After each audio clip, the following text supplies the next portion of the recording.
अस्सलाम वालेकुम। मोहम्मद सिद्दीक़ मिठवर बाबा आला शाहबदी बिटाई जन जा बैट हिक अखर ते बैटबाज़ी पार्ट नंबर 43 मुरतब मोहम्मद सिद्दीक़ मिठवर बाबा आला। वावऊं वाह विसाली वार आरामी अंडर जो चांगे सिर चढ़ी वीर बारो चो दे पार विलेटी वणकार त सुञू बाग बंभोर जो वियो बारो चो निकिरी हाण करियां कीअं सिज उलठे सीअं नटूं ॾींदसि सुञ में सिज उलटे सीअं सटूं ॾींदसि सुञ में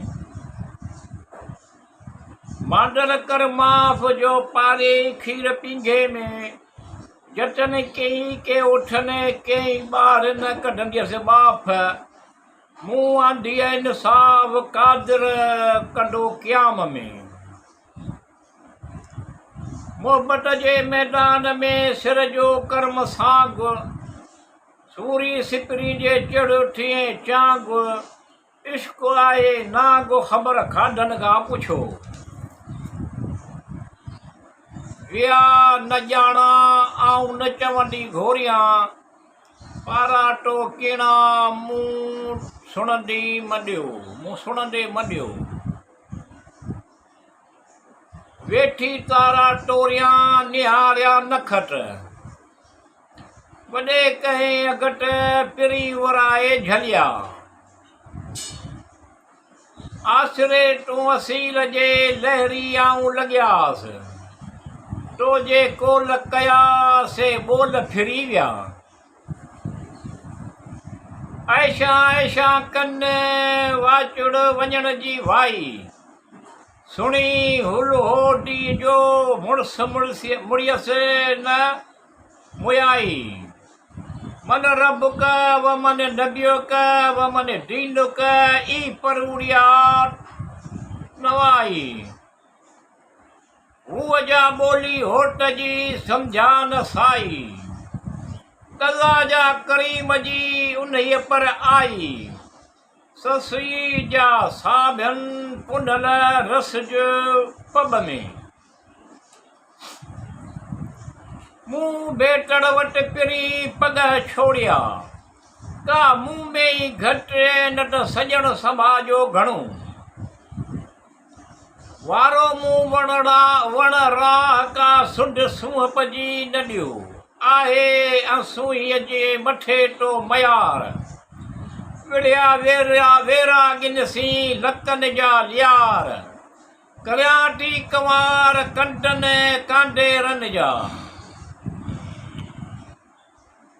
ईंदा वेंदा आड़िया ॾेसावरूं हुआ कारोड़ियनि घस कया काहे काक विचा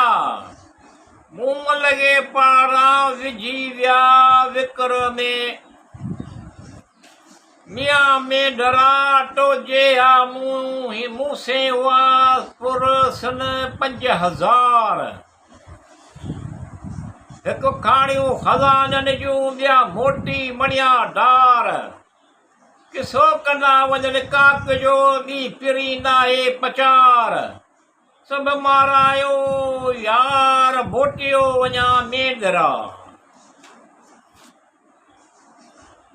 आऊं बानियूं ॿियूं टड़मिड़ोई तार लखे लूडे लहरिया हिते हाणे 1000 ध्यान पसंद पट में कढी काक कपार तो जेदा तो यार मूमल मोहे झलिया इतलिश्म जे ओटाक सोभे विसारिया सफरा राणे जे रिहाण लाइ टरण रटाई ताक जे पिर जा प्याक सिर टिनी सट में उमलट कमान निसोरियाई नीअ जी हणे हाकमन खे मंग निहारियो बाण झरकिया बस जवान काकिया घुरिया करा कंडियूं डूंगर उनखे ॾोठी की न ॾिसे जबल जोश जुंबे पब पुछियाऊं उनजो